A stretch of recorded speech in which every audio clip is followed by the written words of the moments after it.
se ve afectada. Ustedes pueden correr ambas inseminaciones unificadas en una sola inseminación. Ese es el objetivo, ¿sí? Hacer una sola inseminación. Con lo cual ustedes fíjense que, sí, la dosis la va a manejar, si se van a seguir manejando la misma concentración. Generalmente,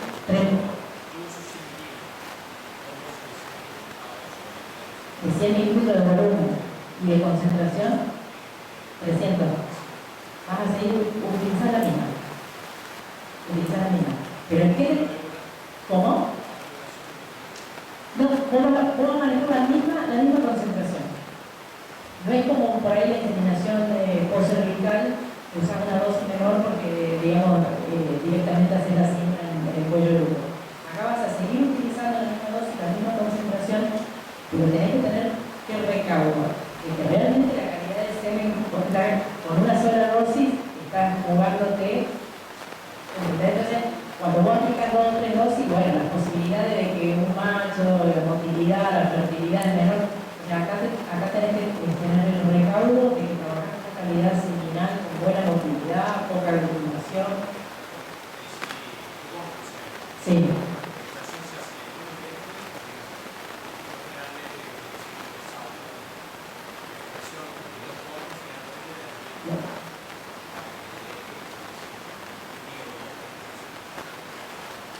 Pero no, el viernes no vuelven a extraer. No te queda.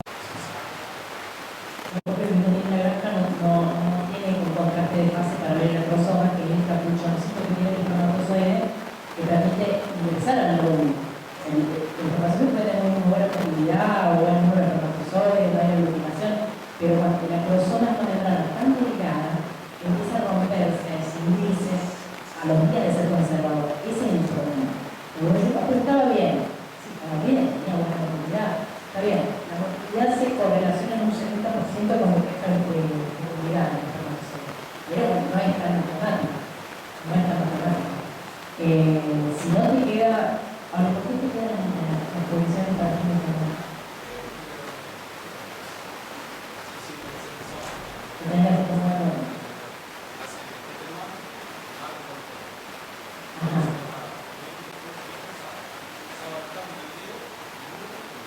y los resultados que tenés, bueno, sería eso.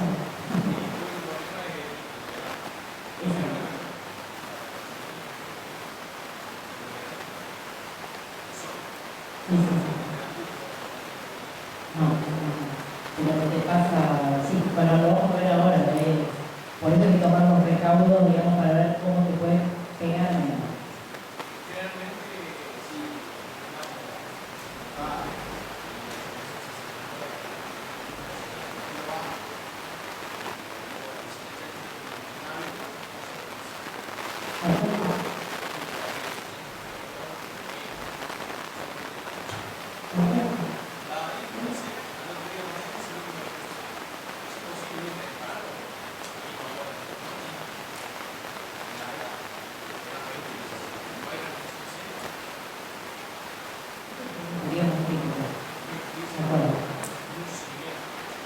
Sí, a uno te queda otro que comprar el semen y desear.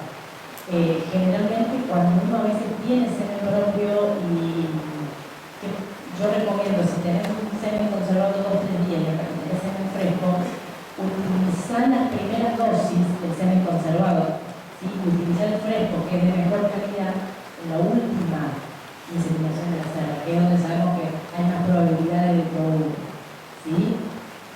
Que bueno, en tu caso no te queda otra que siempre trabajar con los mismos días. Bueno, y el segundo trabajo dice, las inseminaciones realizadas en un lapso de 0 a 24 horas pre-ovulación no afectan la supervivencia embrionaria ni los nacidos vivos. Es decir, todo lo que yo les dije nos va a mejorar los parámetros reproductivos, pero nos va a mejorar los parámetros reproductivos por mejorar y por hacer más eficiente el manejo de la granja.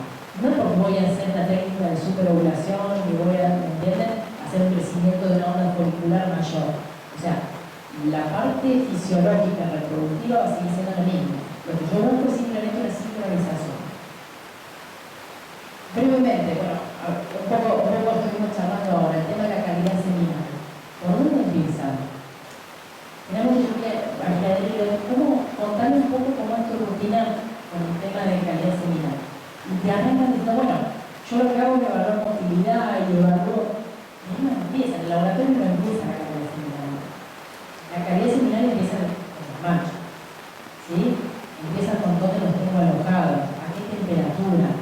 Acuérdense que la espermatogénesis en un macho tiene un ciclo de 45 días hasta que esa espermagonia llega a ser un espermatozoide con capacidad fecundante. ¿Qué significa esto?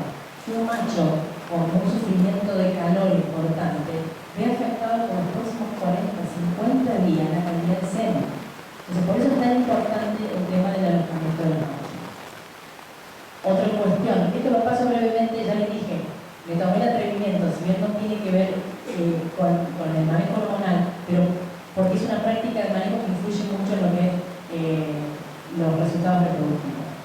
El potro de salto o el maniquí de salto, las condiciones que deben tener. Ustedes lo pueden hacer del material que gusten, del color que deseen y de lo que tengan a mano. Pero hay premisas como la altura, ¿sí? El macho se tiene que sentir cómodo, si está muy inclinado y el macho se resbala, no va a ser una extracción completa, ¿sí? Va a buscar eyacular y bajarse del potro. Hay machos que no saltan porque el potro es muy alto.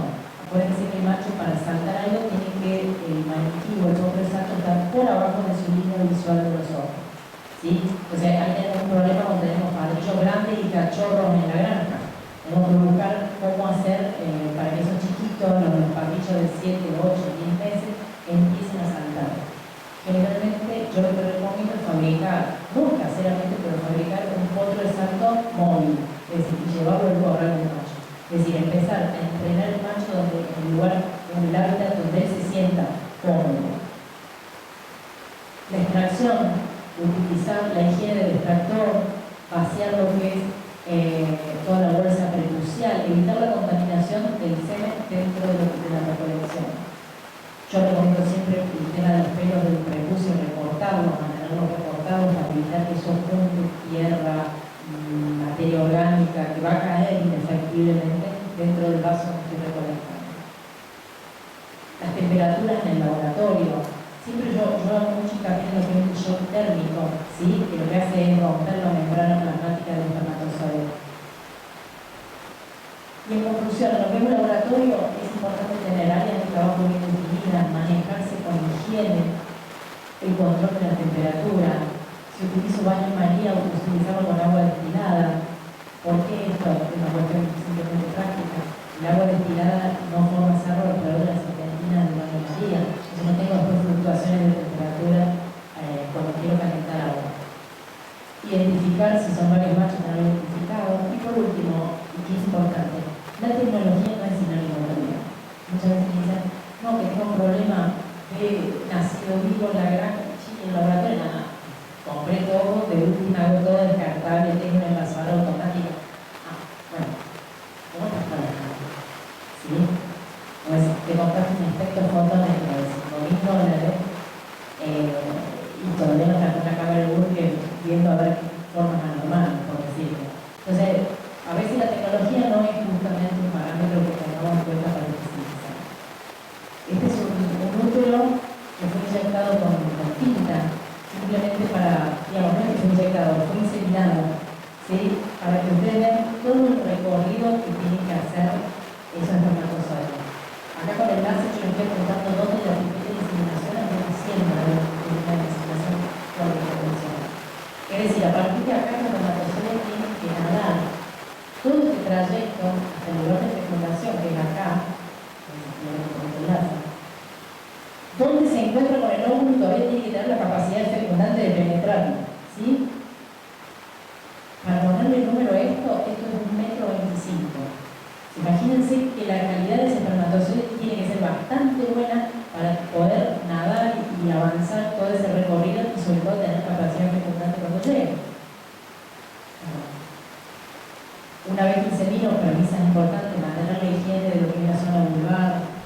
Yo no soy partidaria de estar lavando y maniobrando todo lo que es jaula porque eso vehiculiza todo lo que es bacteria. O sea, sí recomiendo la limpieza en seco, o sea, rastrillar todo lo que sea materia fecal, pero evitar todo lo que sea mojar y mantener húmedo este ambiente, ¿sí? Porque es porque después se traduce en descarga.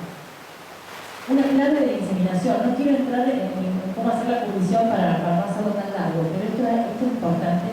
Esta foto me llamó la atención porque es una granja muy grande, 3.000 manos, pero lo mal inseminado. Fíjense que estas hembras que tienen, fíjense dónde está el macho y dónde está la hembra. Esta es una vez cuestión que cuando la gente ingresa a trabajar en determinado sector, a veces no las capacita, no les explica, no las cosas que tienen que hacer, sino el fundamento. Y acá cuando yo digo muchas veces me dicen, no, si yo le digo que haga eso, lo tiene que hacer, no tengo que dar el porqué. Yo no tampoco mucho de eso.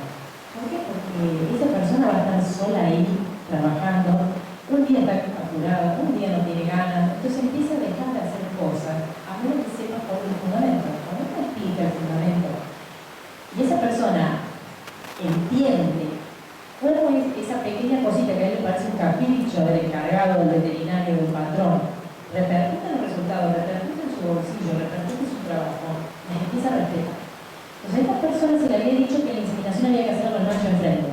Punto final. ¿Qué sé yo? Nosotros sabemos que cuando el macho está enfrente a una cerda en celo, produce contracciones uterinas. Esto favorece el ingreso y ese avance de los espermatozoides.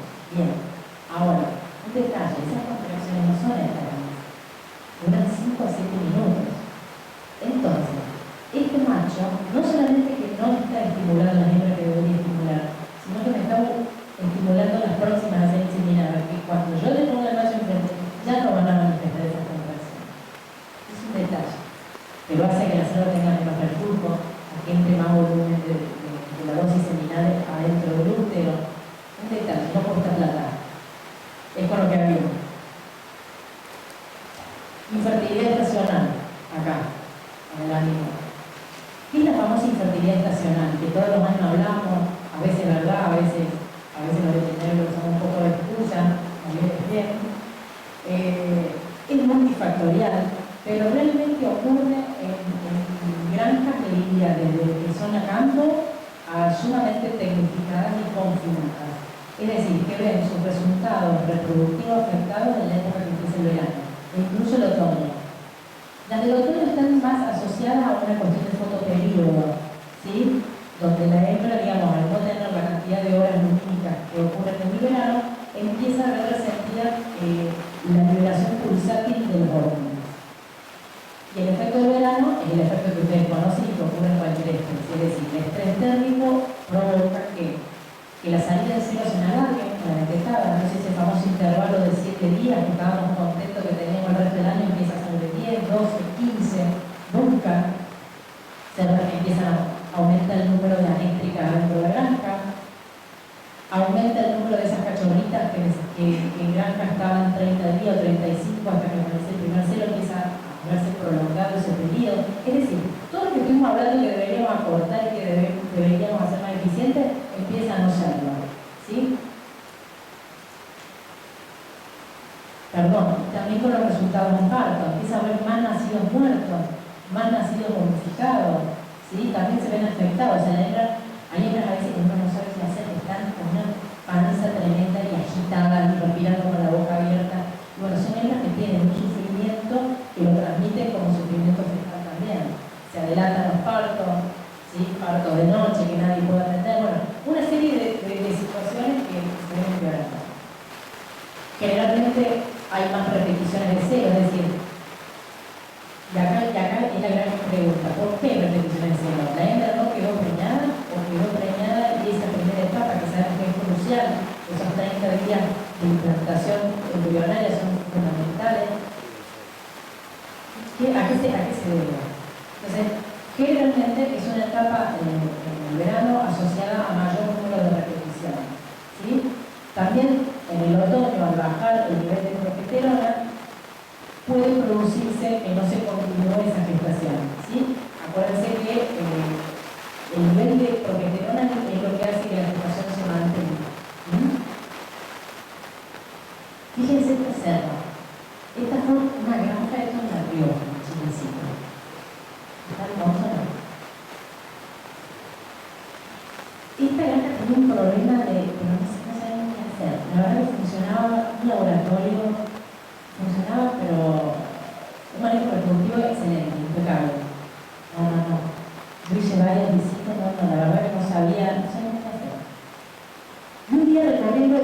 zona, empezamos, yo no sé si ustedes lo ven bien, tendré que poner otra cerda para que ustedes vean el color. Esta cerda está quemada por el sol. Fíjense atrás de la oreja, no es sombra, está morada. No se le ve todo bastante destacado, echar por el sol. Pero ¿qué pasaba? Tenía una situación, subí la cortina para ver el sol, subí la cortina y el sol automáticamente era un horno de autoclave. Entonces, por eso es importante que pongamos algo de cortina vegetal, algún tipo de árbol de hoja caduca, que el invierno pierda la hoja y entre el sol del mediodía. En esta granja obviamente no podíamos esperar que crecieran los árboles, entonces lo que se hizo fue de la chapa del techo hacer una extensión con media sombra y que protegiera a la cerda.